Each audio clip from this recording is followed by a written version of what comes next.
I mean, how often do you get two people reviewing a plugin in one video? Two people, one plugin? Something like that? There's a joke somewhere in there. What's up, everyone? You probably clicked on this video because you wanted to watch an unbiased and unpaid review of Misha Mansoor X, and I specifically waited a couple of weeks after the release to let everybody else get their videos out. You know, everybody and their mother made a video of it. And for good reason. Misha Mansoor has been such a huge influence on so many people, myself included. Not just because of his playing in periphery and his playing in general, but because of his gear nerd mentality. I am the same way. I love testing out new gear, I love dialing in new gear, and I love finding ways to make it sound good. And so I knew from the start when Neural DSP announced this plugin that it was probably gonna be a winner just because he wouldn't put his name on it if it wasn't. He's a perfectionist. He has to make sure that things work and that the plugin does what he says it's going to do. And that's something that I respect about him and all of the products that he's put out under the various companies that he owns and works with. Now, that being said, this is going to be a blind review, and it's actually going to be a little bit different of a review because there's going to be two of us reviewing it today. Right now, you're going to see me do a blind opening and testing out of this plugin. And later on in the video, you're actually going to see a second review and full demo mix from my good friend Aric Fowler. Aric Fowler is a mix and master engineer, a producer, an electrical engineer, and he created the Opaque drive, which is my favorite overdrive that you've seen in a ton of my videos. If you haven't, I'll link one up above and down below, but you will want to stay tuned towards the middle-ish of the video because he's got some goodies to show you all. Using the Neural DSP Archetype Misha Mansoor X, that is becoming a mouthful to say out loud, so I'm just going to call it Misha X from now on, okay? Because it's just easier. But first up, you get me. We're gonna do a blind opening right now. I just installed the demo, so we're only doing the trial. I haven't bought it yet. We'll see if me demoing this convinces me to purchase it. So if we go to Neural DSP, I have so many Neural DSP plugins at this point. Where did Mansoor X go? Okay, so we're gonna go mono to stereo because we're probably gonna use some stereo effects. And we'll need to go ahead and, okay, we've got 14 days left in the trial because I just installed it. Let's go for some headphones too. And let's turn it off real quick and make sure my DI signal is all good to go. And it is. Ooh, now we've got the plugin on. Okay, so we've opened up the plugin. Obviously, just like everything Neural DSP, it is beautiful. It looks great. Now, before we start clicking around in here, I just want to test it out with some chords first.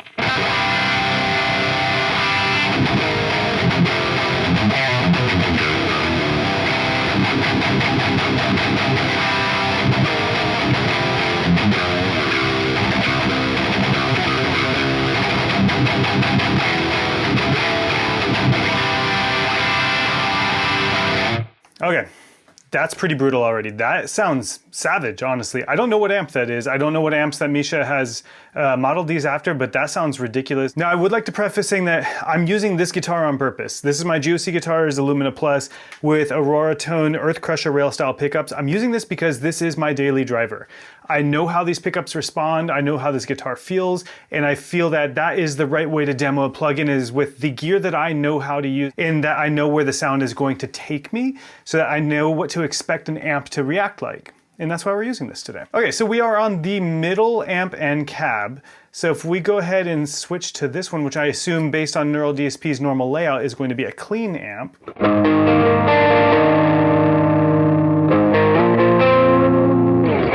That's interesting. It's got like a lo-fi take to it on the default settings. Kind of cool. So as it is, we have no boost on, we have no voice on, but what do we have going? We do have the precision drive on. So let's go ahead and turn off the precision drive and the Horizon Devices compressor.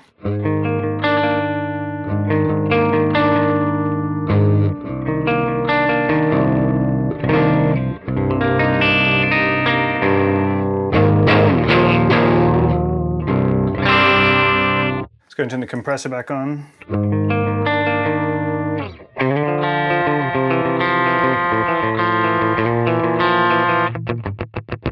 Definitely gets us that pluckiness if we bring the intensity switch on. I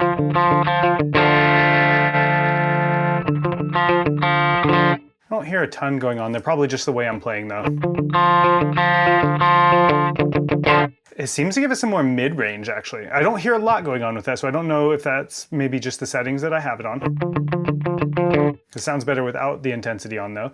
Let's go ahead and crank the mix and hear it.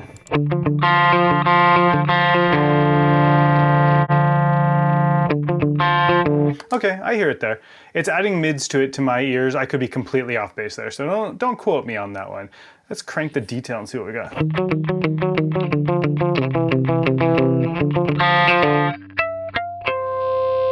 Okay, it's doing the compressor thing. Let's crank the compression. Ooh, yes, definitely doing that thing. Let's bring the detail down. Okay, so detail is what, attack then? I like the attack pretty high up then.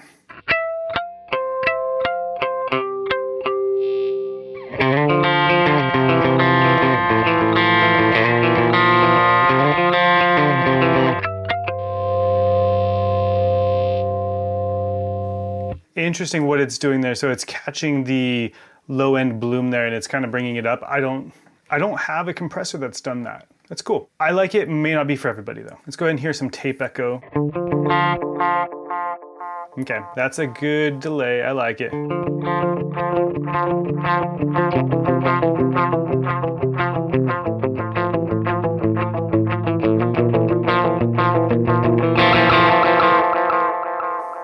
Digging it, like that spillover. We'll mess with the octaver later. What is chaos? Ooh, that's an octave?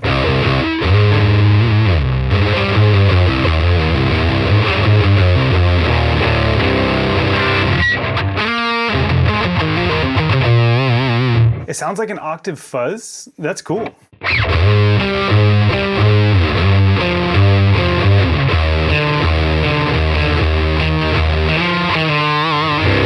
That's cool. I like it. I dig that for sure. I actually have some ideas on how to use that. Let's go back to the amp section here. What do we have?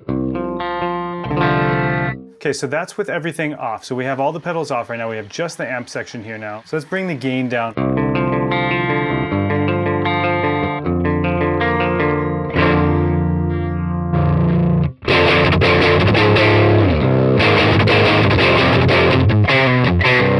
That's cool. I like the boost there. Let's give it some more gain with that boost.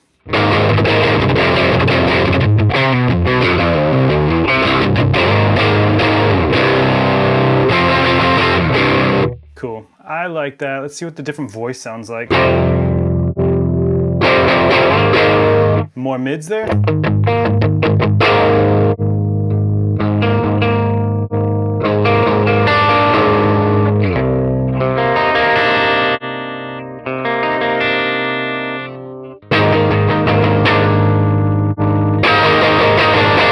So it looks like some more, or sounds like some more mids and high mids there with the voice switch. So dialing in this clean amp, honestly pretty easy. These are fairly hot pickups and it's still very, very clean when I want it to be. And if I pull that voice switch back down, put the compressor back on, we should get...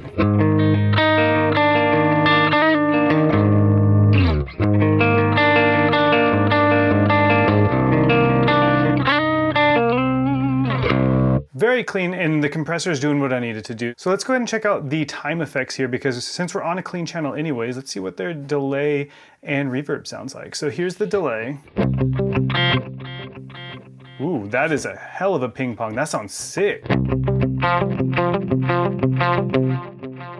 Damn.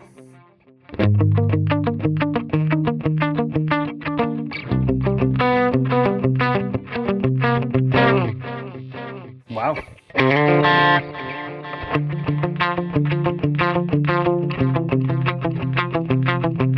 If you don't have headphones on right now, you're missing out. This sounds so cool through headphones.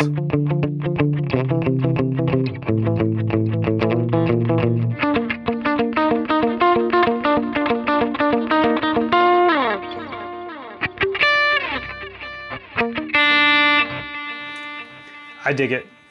I have no notes on that delay and I didn't even do anything to it. Oh, it's got a ducker though. Let's crank the ducker and see how well that works.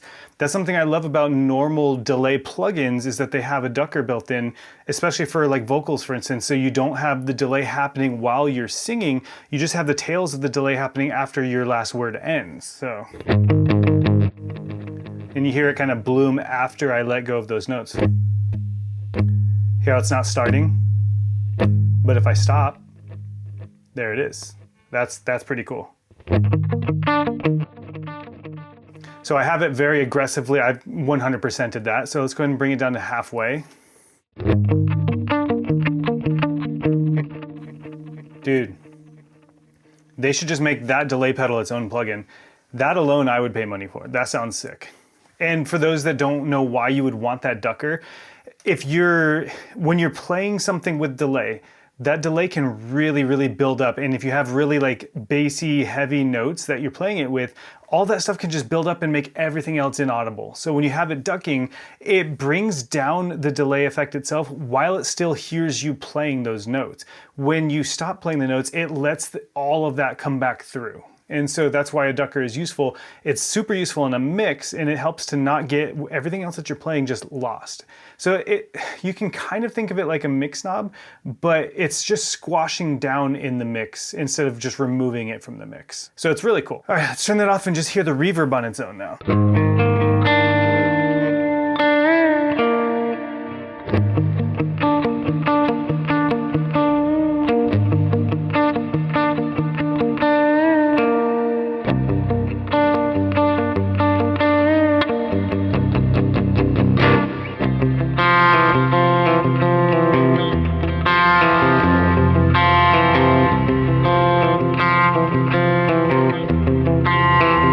Turn on the shimmer setting.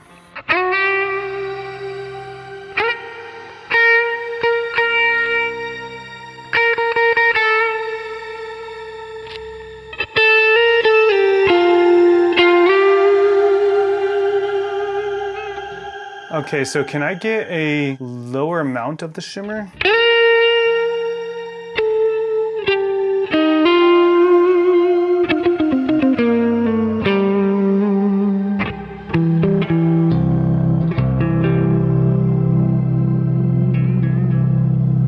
Okay, let's bring the mix up, but the decay down.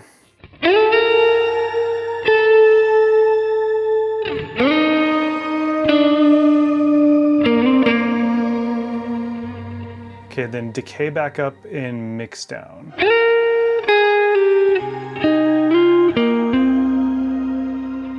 Nice. I'd say that's a very usable reverb. All right, let's see what this modulator pedal is all about. We have chorus and flanger. I'm a huge fan of good chorus, so.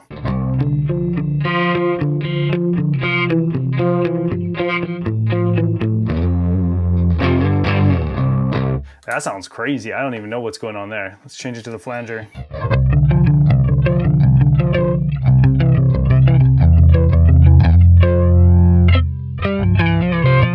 All right, we are clipping the signal here. So just turning on the modulation pedal clipped this signal. So let's go ahead and bring this down by like 4 dB here.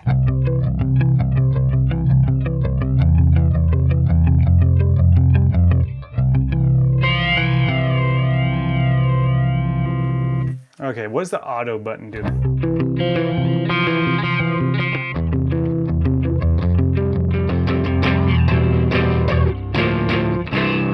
It's weird because this is the post effect, so there's the time effects here, and it's giving the amp more gain. I don't know. This is weird. So let's turn it off.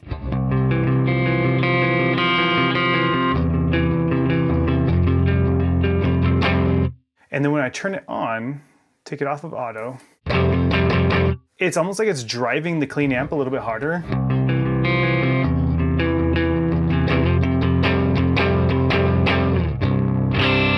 Might be just my ears there, but I don't know, that's weird. If I dig in, I get the same effect, but when I just play light,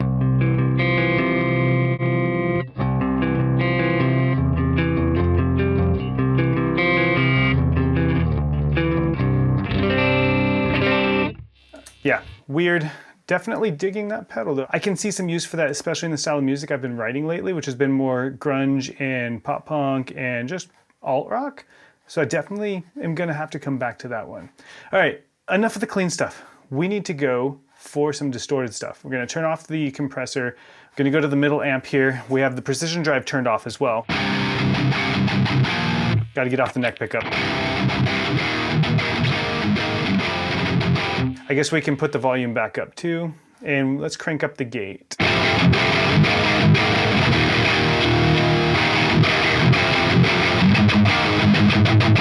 Listen when I'm palm muting there, you're gonna hear this pick scrapes a little bit more. There's almost like some other compression going on here.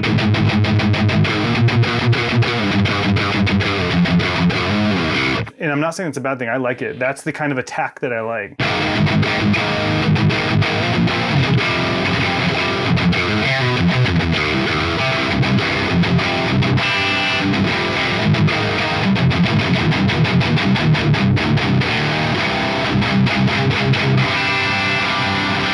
that is some saturation happening.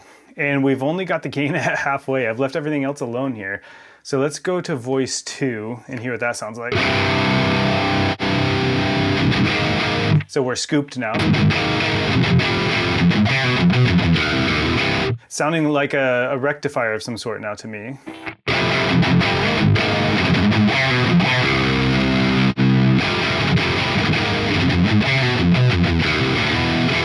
Or just something with that like chewier, thicker tone. I like it better on voice 1, but I think voice 2 would sound really sick, just double tracked as a rhythm guitar in the mix. It would sound really good. It's kind of, I don't want to say muddy, but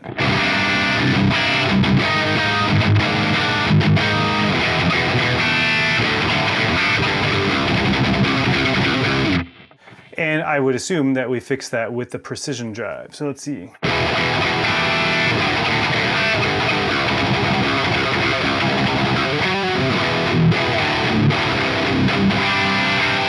That we do. Ooh, it's got the extra gate there. Let's crank that.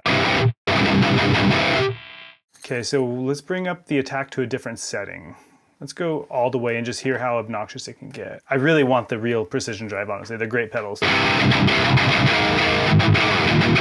So you can pretty much hear all low end is gone. Let's take it to setting 1.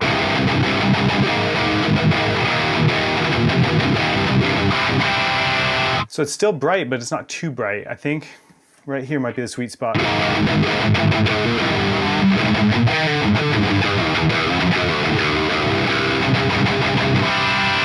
Let's give it some more brightness and see what that sounds like. Ooh, that's a lot. That's a lot. That's a lot. Let's bring that back down. So it can definitely brighten up like a 7-string or an 8-string. I'll have to try that out with it at some point. If y'all would like to hear me try it out with a 7 and 8 string, leave that down in the comments below because I can see myself doing a couple more videos with this. I'll probably end up purchasing it based on what I'm hearing so far. Let's do the volume boost on here like we do with a normal overdrive.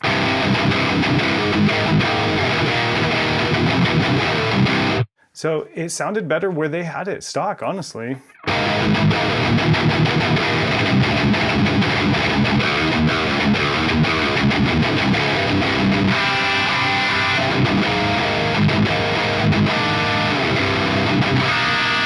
All right, now I want to hear what this chaos pedal does to an overdriven signal. So I turned off the precision drive. Let's turn on the chaos.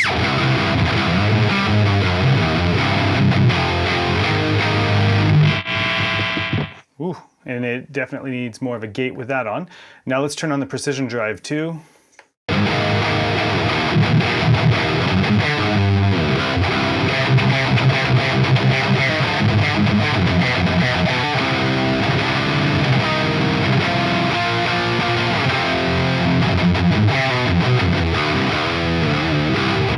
Honestly, I really want to try that on a bass. That sounds like it'd be really fun on a bass. So it's a cool, I'm calling that a fuzz octave. I have no clue what that actually is. I'll find out after this.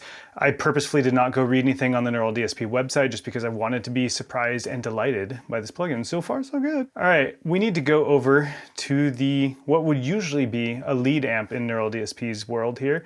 So let's turn off the precision drive and go back to the amp section here.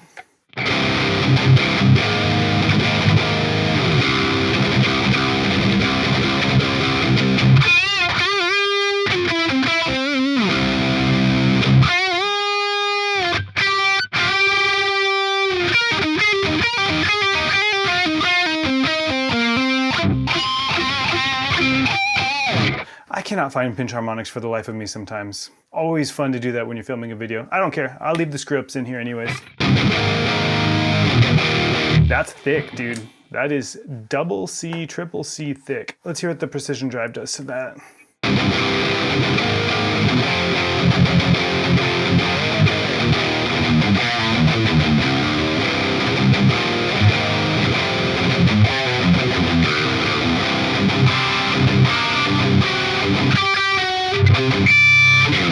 Dude, I can't play today.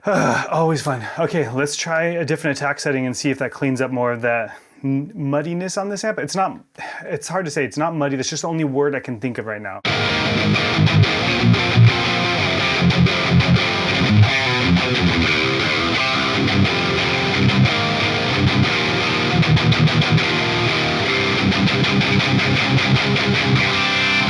Definitely responds nicely when I dig in. Let's go back to the amp section here. So mids, we have cranked. I like cranked mids. Let's bring down that bass and bring down the gain a little bit.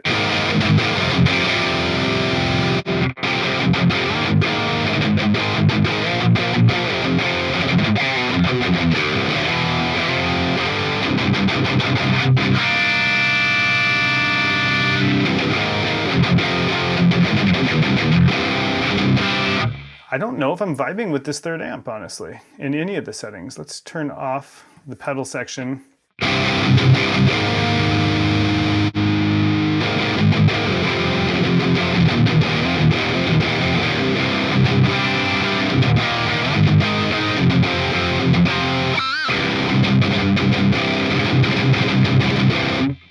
Yeah, even by itself, just not doing it for me. Let's turn that back on. Let's bring down the attack setting on the Horizon devices.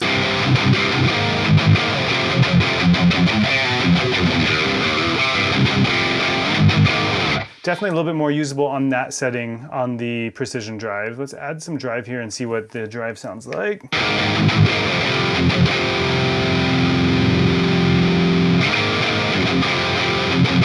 So it sounds better with the drive off, which I do tend to like on most overdrive pedals, to be fair, just like everybody else. Okay, so that was the 3 amps. Let's look at the cab section here.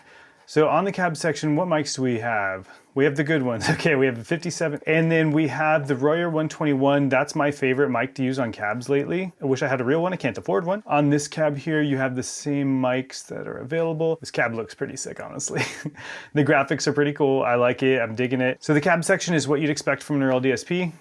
No surprises there. Let's look at the EQ section. Don't worry, we're getting to the freaking laser pedal in a second, okay? Don't worry, we're getting there. EQ, what have they chosen for the EQs in here? So we have 8, 16, 4. Okay, I have a gripe with plugins that use just the standard amount of EQ bands. I don't have any use for 16 kilohertz on an EQ, for guitar at least. I don't have a use for it. If I crank it, let's listen to it.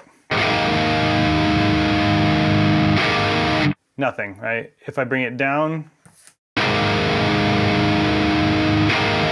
nothing, maybe a little bit of high end loss, but I'm gonna do that anyways, because what I do is I take the low pass filter and I bring it down to like 11K anyways, and that's what I prefer to do. So I think we could get rid of the 16 kilohertz and we could add in like a 2.5K, you know, or a 3.5K, because I also don't need exactly at 4K. I don't need exactly at 2K. I very rarely boost those when I'm using like Pro Q4, for instance, or even just Logic's built-in EQ.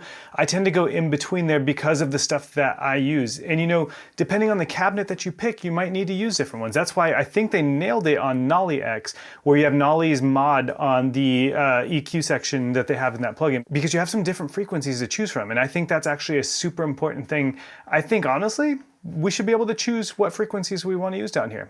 That would be a very easy thing for Neural DSP to put into every one of their plugins, and would make one less plugin that I would need to use after this plugin. All that being said, it's kind of a dumb gripe because I can just throw in Logic's stock EQ, which uses literally no CPU power, and do exactly what I needed to anyways. So, gripe over. Now let's go ahead and get into the glitch. Now the glitch pedal I've heard a little bit about, and I own a pedal from Walrus Audio called the Chi Etherealizer. It's Yvette Young's signature pedal from them. It has some cool glitch effects and grain effects and things like that. And so I am familiar with the idea of it. I'm not familiar with it inside of this plugin though. So let's go ahead and go back to a clean tone, and I'm going to get the compressor back on, the precision drive off, and then we'll go back over here.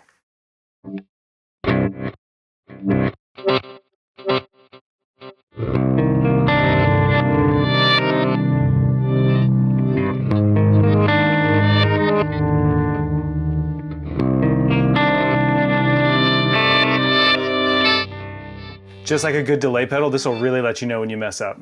Okay, so that's got it repeating for 2 bars right now. I like that. Let's go ahead and up the occurrence. All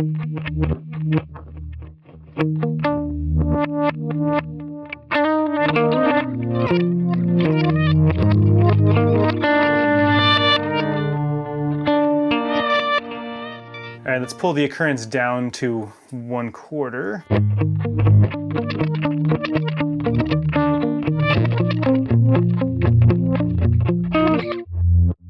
Ooh, That's crazy. Okay, let's go max out the chaos. I don't even know what that does yet.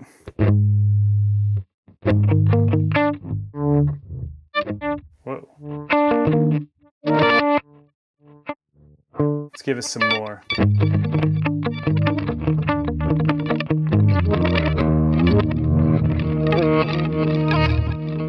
That's crazy.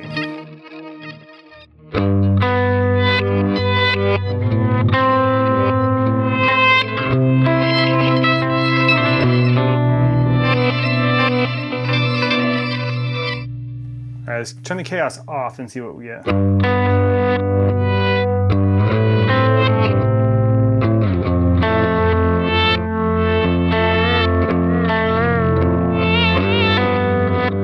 Whoa, that was wild. Oh, it stopped as soon as I stopped. Interesting. Okay, so that was all on the Texturizer. Let's go interfere and see what that sounds like. That's crazy. That's wild.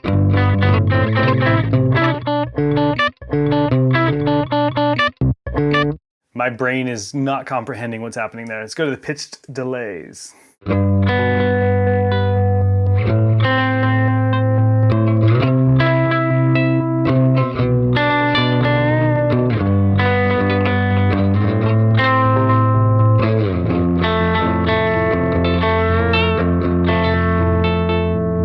That's cool. Let's throw in the chaos now with that.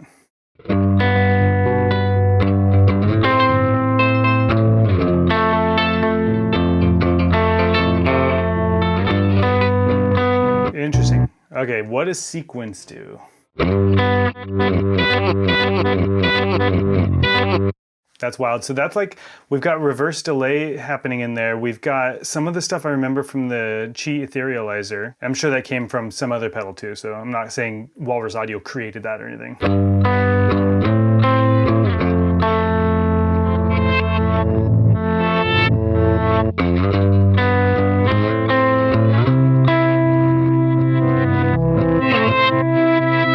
That's crazy.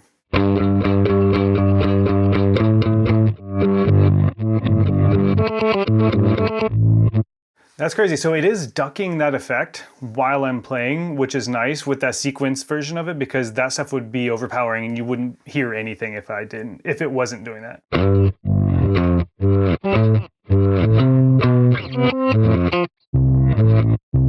Crazy. Okay, I think Texturizer and pitch delay are my favorites on here. Honestly, the glitch pedal is dope. I could sit there and get lost in that for who knows how long. I love effects like that.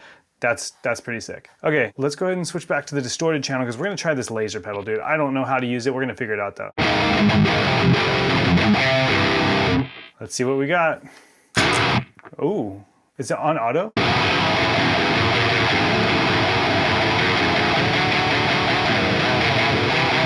That's crazy. Oh, it automatically brings it down. That's cool.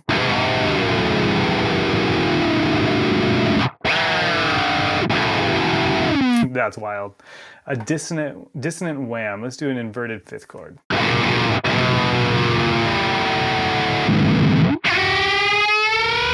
Ooh. You could probably recreate that guitar tone from Motley Crue. I can't even think of the name of the song right now. Man, Kickstart My Heart?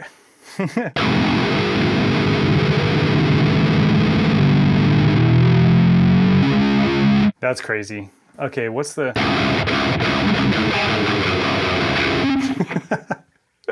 off-key drop. You know, I gotta say the tracking on that's pretty good. I noticed a little bit of latency, but just like with the transpose and the Quad Cortex and everything, that tracking is really good. That's actually really good. And for reference, I do have my buffer size set to 32 on here, so it's as low as it'll go in Logic Pro.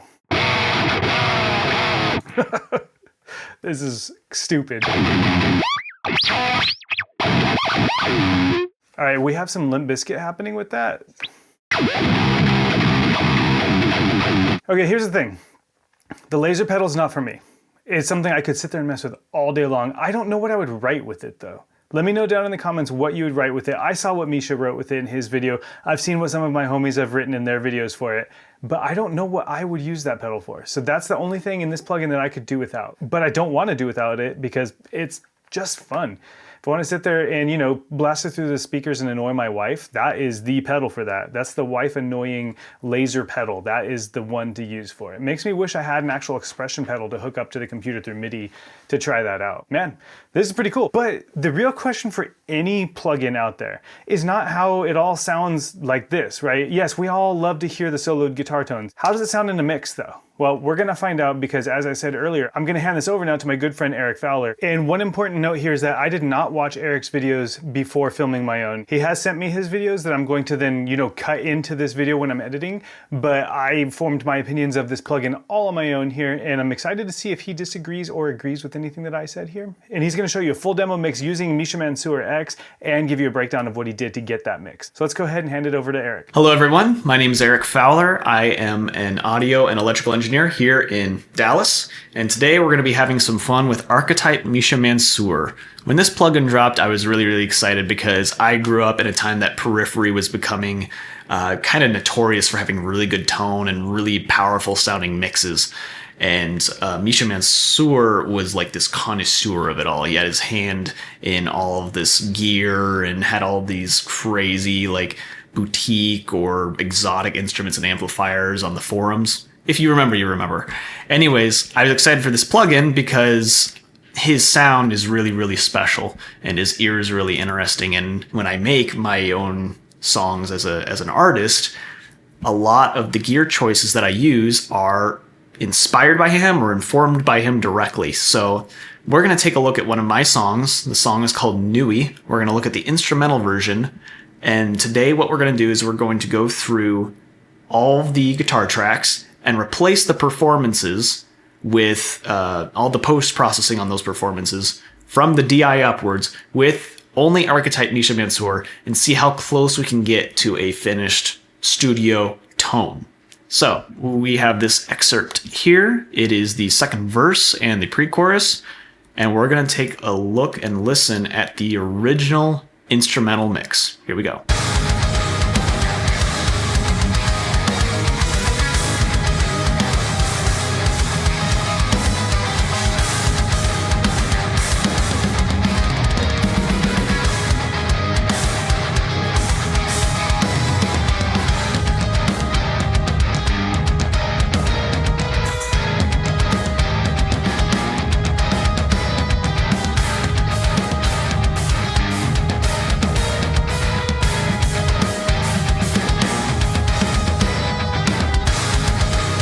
All right, so we're gonna go ahead and start with that first section. That is the verse. The first thing you notice is that there is the classic modern metal panned hard left and right rhythm guitars. Let's look at those. The original performance was done all with live amps, live cabs hardware. So my pedal board is this. It's always this. We have the Bogner Harlow. That's like a compressor, boost, EQ. It's kind of like a channel strip on your pedal board. I follow that with the opaque drive. That's my pedal. I build it. I designed it specifically, I mean, really for myself, but many of you enjoy it. Thank you. That is a dual overdrive.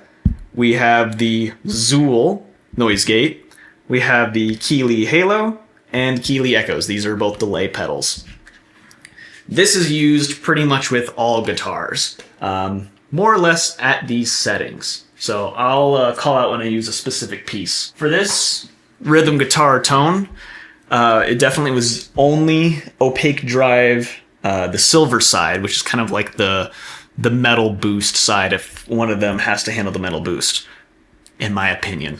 Ryan thinks gold's the way to go. We'll fight on that later, Ryan. That goes right into the 6505 plus 112. This is a half power version of the full 120 watt head, so 60 watts, and it's in a combo format.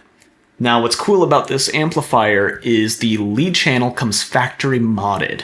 Not a lot of people know this, and for that reason the amplifier is darker than the regular 6505. It's definitely got less hiss. That specific hiss that we associate with the 5150 and 6505 family of amplifiers has less of that, and it has a little less gain on tap overall. Very percussive, very 90s sounding amplifier. It's my favorite amplifier. The Zool is actually in the effects loop of this amplifier, but it is triggered by the DI. That little black box that came first on my pedal board is a buffer splitter. So it reacts to the DI, but it gates in the effects loop, which is like the most optimal way of gating all that noise. It's kind of like, for those of you who are familiar with sidechaining, it's a hardware sidechain. That amplifier is driving a 212 cabinet I own from Zilla, mixed speaker, one V30, one Creamback H75, informed by Misha and Nolly. Each of those speakers is going to be captured by an SM57, and here in Reaper, the only post processes I would have used would have been one, a multi-band compressor, which is just focused on that 100 to 300 hertz every time I palm mute with a high gain amplifier. The low end through a real cab, it just surges. So that multi-band compressor just pushes down every time I palm mute. And then that would have gone into the finishing, probably an instance of Pro Q, which is going to have both my character shaping EQ moves that have like the broad bands moving things 1 decibel one way or the other. And then all the notches that take care of the harsh high end frequencies. Those are much narrower and more extreme cuts, right? So that sounds like this.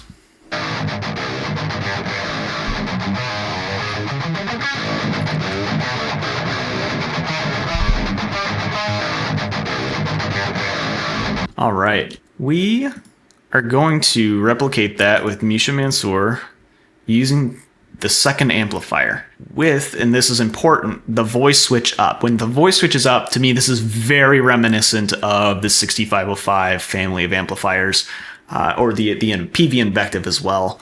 They just have a certain presence from 600 to 800 hertz that's nice, focused, mid-forward, and I definitely hear that here. Just so you know, we're not going to be really using any presets. I just started from the default preset every time and chose pieces and settings according to what I think worked. So from the default preset here on this second amp, pulled down the gain a little bit, pulled out some mids, and I think I pulled back this presence just a little bit too, just again because the 6505 Plus is so dark, and we're trying to not match it 1-to-1, but we're trying to fit the mix, right? The bass, the drums, everything else, they're not changing here. I ran up the master a little bit too, and the reason is on a 60 watt amplifier with the same exact preamp, even though it's not the exact same, but still it's the same loudness, you're gonna run into power amp saturation sooner.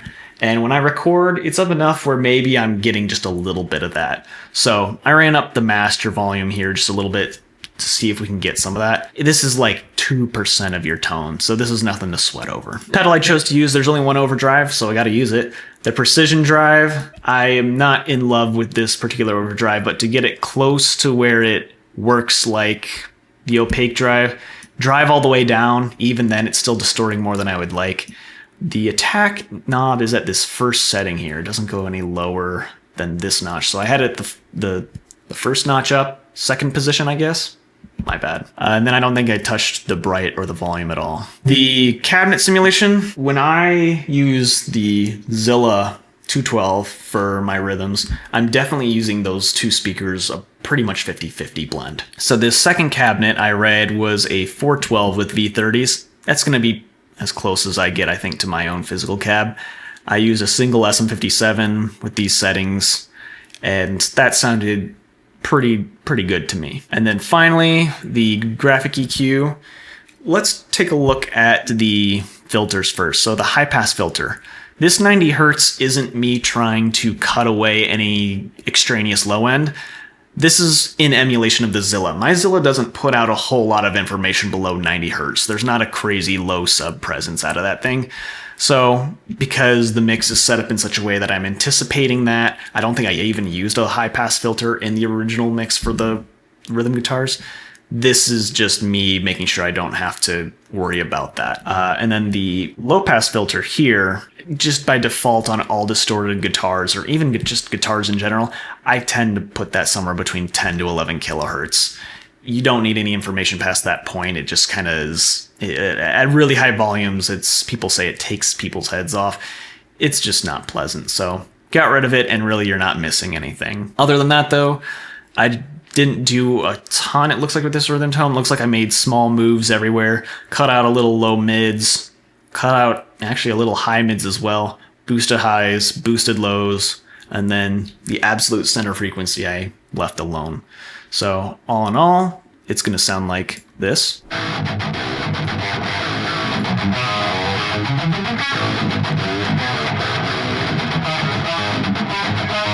And that's in comparison to the original tone here.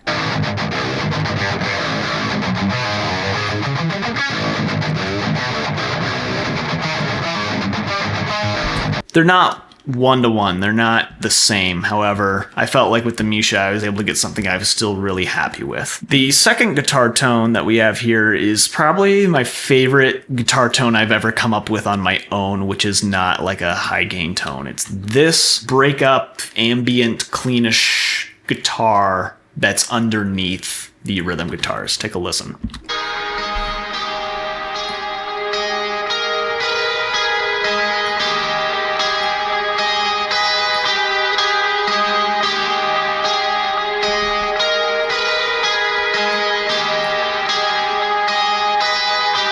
That is, oh, it's so beautiful. So that's really inspired by David Maximicic. For those of you who are familiar with him, he's kind of known for using one-channel, fairly high-gain amplifiers and just playing with his volume knob to get certain tones. That's not the approach I took, but I was inspired by that sound.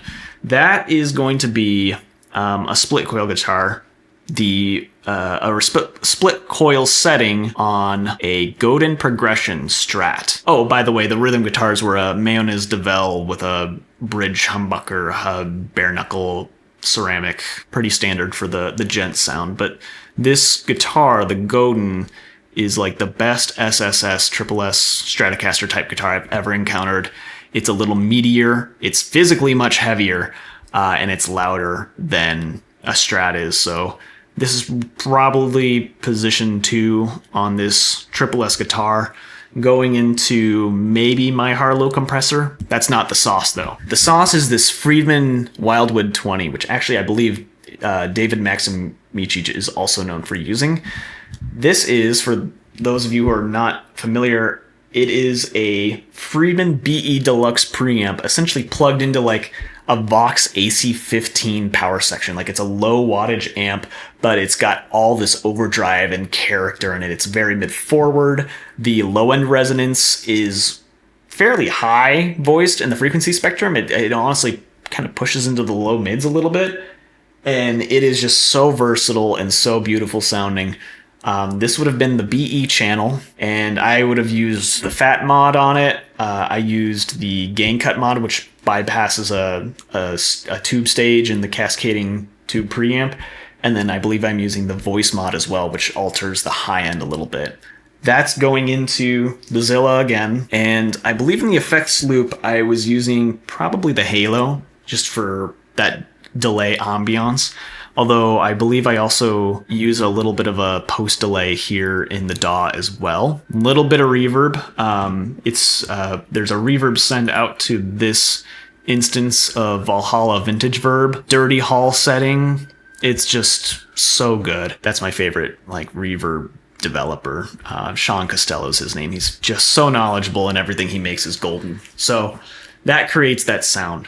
Recreating that with Archetype Misha was a little tough. I initially tried Amp 3 because I believe it's supposed to be like a British voice amplifier like the Friedman is, but I just couldn't get it to work. So we're actually using Amp 1, this high headroom American amp. It's a Fender Twin or something, right? Using this with the boost mod engaged and pulling back the bass, because the bass on this thing is low end traditional bass that the Friedman doesn't have. So I don't want this low end sub in my tone. Gains up a little. Mid is really pushed up just because, again, that amp has a lot of mid push to it. I'm using the compressor maybe just to get a little more sustain between the notes, nothing crazy. The cabinet, it looks like I'm using cabinet 3 with just a single SM57. So with the rhythm guitar tone, I used the Zilla, the 2 mixed speakers even blend. With the clean guitar tones, I may have shifted a little more towards the H75, which is like supposed to be a higher power rating on like a greenback speaker, which is what we have in front of us here, is like a 412 loaded with greenbacks. Maybe I was just going for a similar tonality. It's just what worked. The graphic EQ here, there's a lot to talk about. So the filters are in the same places, but we are knocking out a lot of low end, 125, 250. Yeah, even our low mids are down quite a lot. Absolute middle mids are pushed up, pulling out a little bit of high mid. That's it. So this is really me trying to get this clean guitar to fit into the small space that the Friedman occupies for this particular part. And for effects, just delay and reverb, baby. This delay is a 2290 TC Electronic. I don't have to do a whole lot here to get this thing sounding gorgeous. It's in ping-pong mode for the stereo spread. This modulation control is crazy powerful, so I didn't have to run it too high. I don't feel like this high pass filter really does a whole lot because these units don't have a ton of low end as it is, but I do have the low pass filter pulled down a little bit just because tape tends to be a little darker than digital. This is digital, so compensate. And then we have just a little bit of reverb here, trying to get what I got with the Valhalla. So all in all, this tone sounds like this.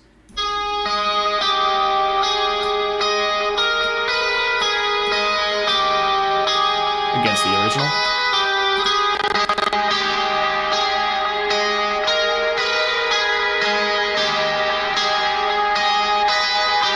It's not one-to-one just like the rhythm guitars are. Frankly, it sounds like the difference between a Vox and a Fender to me, which is fine, because the Misha has a Fender in it, and I use something that has kind of a Voxy sounding power section, so all's fair. British versus American amplifiers, a classic tale. Okay, so let's take a look at the second half of the excerpt. We got these, oh, these are so much fun. The genty, spanky, split coil rhythm guitar tone, which is this.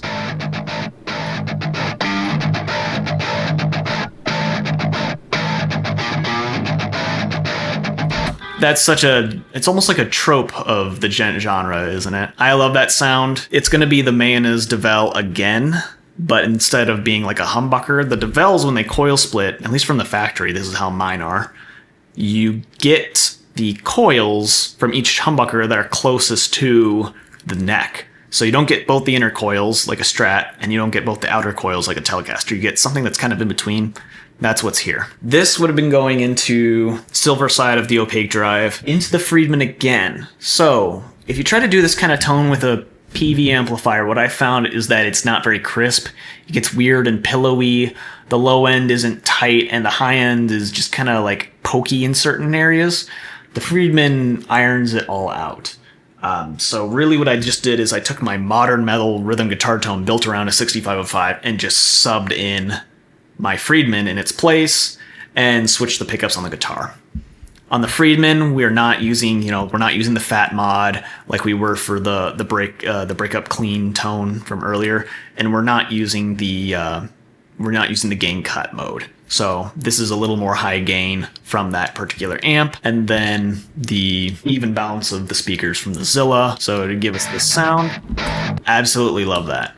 To get this with the Misha, I really thought I'd be using amp number 3, because amp number 3 is the British voiced amplifier, like the Friedman is. And even in this second voice, which seems to have a little less gain on tap and is a little more mellow, I just couldn't get it to match. So I committed my cardinal sin, and I just used the 6505 sounding emulation for it and made do. Pulled back the gain quite a lot. Pushed the mids forward because the Friedman has quite a lot of it. Pulled back the treble to avoid any harshness. Looks like I used the precision drive in the same settings as before, and I swapped the cab out. So this was the way of getting around a little bit of a pokey or harsh high end, was to use a condenser microphone on this greenback loaded cab. Yeah, it just had the depth and the grunt that the original Friedman tone had with the condenser, but it seemed to kind of iron out the high end just a little bit more and prevent anything pokey. Here's our graphic EQ. Filters are in the same spot. This is going to look kind of like the chimey guitar EQ, but maybe not as drastic. So pretty big cut at 125 and 250 hertz, and then just headed up towards that absolute mid frequency of 1 kilohertz. You're just kind of climbing the mountain there. And then we cut out a little bit of high mids to prevent harshness. Looks like I added some top end with 1.9. You'll notice I don't touch these 65 or 16 kilohertz faders too much. That's because I think those bands are useless on pretty much every Neural plugin ever. This does pretty much nothing until you're at the extreme ends of the curve, and then I've never heard this do anything, or anything worth screwing with. So not a whole lot going on with those two faders, but overall, you're going to get this tone.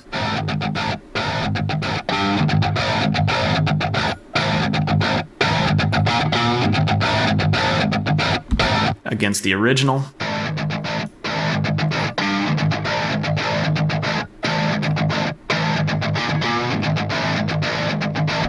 Pretty pleased with how close we were able to match it and still kind of give it its own unique voice. So let's go ahead and listen to this excerpt again with our replaced instruments, and I'll flip back to the original mix.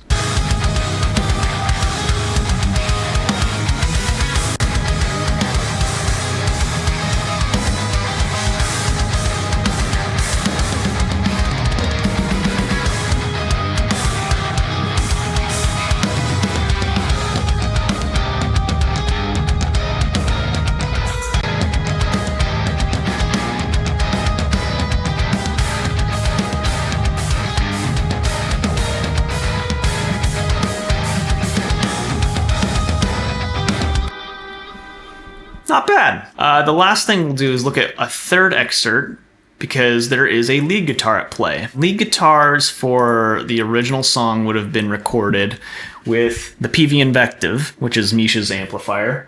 I happen to have one here. It's marketed as being kind of like his version of a 6505 or the original block letter 5150, but frankly, I think they're very, very different, especially with mine having the factory mod and the weird stuff happening under the hood. So the signal chain here would have been DeVell, humbucker, into the opaque drive, the gold side this time, because that's just like a big, loud, clean boost for saturating an amp.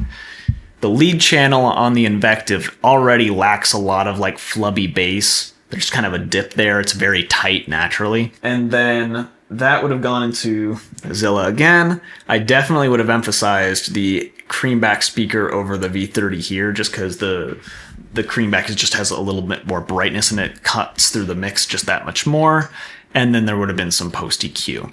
This also feeds the same hall reverb from earlier as we saw on the kind of like break up clean guitar sort of sound. So that's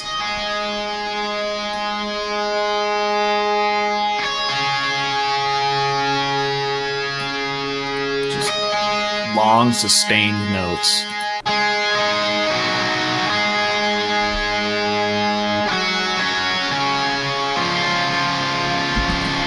It's fairly thin sounding, doesn't take up a whole lot of space in the mix, and I don't want it to.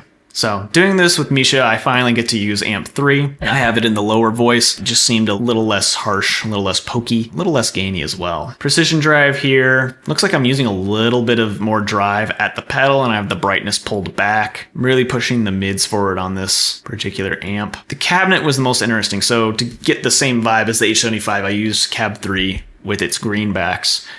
And then the main mic was this off-axis Dynamic 57, which is one of the best offerings in this plugin. It just really irons out any spikes you might see in the high mids that are a little irritating. And then I brought those back in underneath this main sound with the regular 57. So I got to kind of add as much high mid cut and presence there as I needed to. The EQ here is not tone shaping. I'm not trying to match the original amplifier or anything. I'm just doing what needs to be done for a lead guitar. So not a whole lot of low end is necessarily. I only used as much low mids as I need to get the note to translate through the mix. So there you're going to see a boost in the mids here. Cutting a little bit of high mids, a little bit of high end. I guess I chose to touch the 16 kilohertz fader, which I said I don't do. I don't think it makes a difference. We could probably just level that out and there'd be no real difference. And that guitar sounds like this.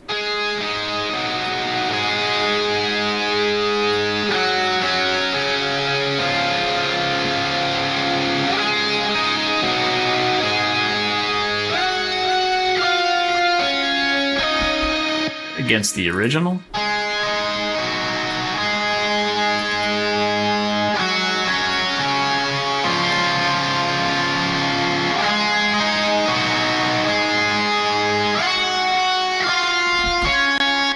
Pretty good. The only thing I'll note, last but not forgotten, the post effects for the lead guitar.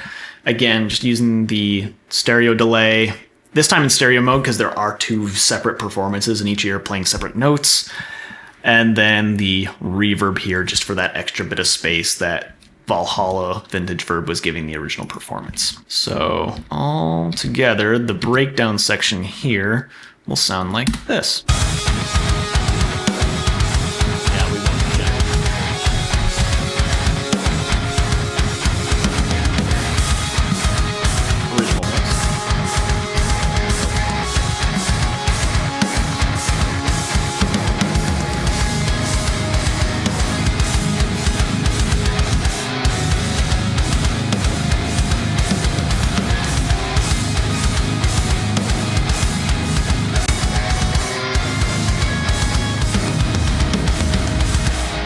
Sick. The only last thing that I will note is that there is some mix bus processing that affects all the guitars. For this mix that I've just shown you guys, I use this crazy looking EQ. It's not what it looks like. I use an analog stereo EQ for all my mix level processes. I use this SSL UV EQ. This is a capture of the left and right channels separately. Because there's small part tolerances that make it unique. So this is just UV EQ at those settings. I follow that up with a bus compressor you just saw a moment ago. I use the West Audio Dione. It's like an SSL G-Bus style compressor. So we're using, that would have been used on the original mix. This is the plugin at the exact same settings of the SSL G-Bus. So it's pretty darn close, if not identical. All right, that concludes the mix rundown using Archetype Misha Mansoor in a highly practical setting. So I'm gonna go ahead and turn things back over to Ryan. He's gonna wrap up this video. All right, so what did we think about Aric's mix there? Me hearing it for the first time, it is pretty damn good. The dude's good at what he does. I love his mixes. He's actually going to be mixing both of my band's EPs coming out this year. So I thought this would be a really fun idea. Thanks, Aric, for suggesting this idea. I mean, how often do you get two people reviewing a plugin in one video? Two people, one plugin? Something like that? There's a joke somewhere in there. I know there's a joke somewhere in there. But what do you guys think? Is Misha Mansoor as good as all the hype is? We knew it was gonna be hyped. It's Misha, okay? We knew it was gonna be hyped. I don't personally think that this plugin is overhyped. I think it delivers on the Misha sound. Is the Misha sound your sound though? Do you play like him? Do you play the same instruments as him? Do you have those pickups? So on and so forth. If you don't, maybe this isn't the right plugin for you. But I can tell you based on what I play, which is modern metalcore, I play grunge, I play shoegaze, I play all of that kind of stuff, and I can see myself using this for all of those styles of music. This plugin, especially for like ambient clean tones, is really damn good because the compressor being built in with a good tape echo that comes before the amp, and then the time effects and the glitch pedal. Those are what make me want this plugin. I'm probably gonna end up purchasing it. I might wait till it goes on sale, but I'm probably going to end up purchasing it. It's really fun. Now, where I think this would really shine is on the Quad Cortex. I would love to have that pedal section and the glitch pedal on my Quad Cortex. That would be ridiculous. And I hope that we don't wait too long to have it on the Quad Cortex. We'll see. But that's where I really see this plugin shining way more than on the computer, honestly. If it was on the QC, man, I'm all for it. I would literally dump the money on it right now if it was available for the Quad Cortex. But for some reason, it is not. Even though it's an X plugin, it is not available on the Quad Cortex yet. No clue why. Hopefully they get on that very, very soon. That and Rebea X. I would love Rebea X on the Quad Cortex as well because of the synth and because of the compressor that's in Rebea X. All of this to say, I hope that this video helped you to form an opinion that either made you decide to grab this plugin or not decide to grab this plugin. I do not work with Neural DSP, neither does Aric. They probably won't even see this video.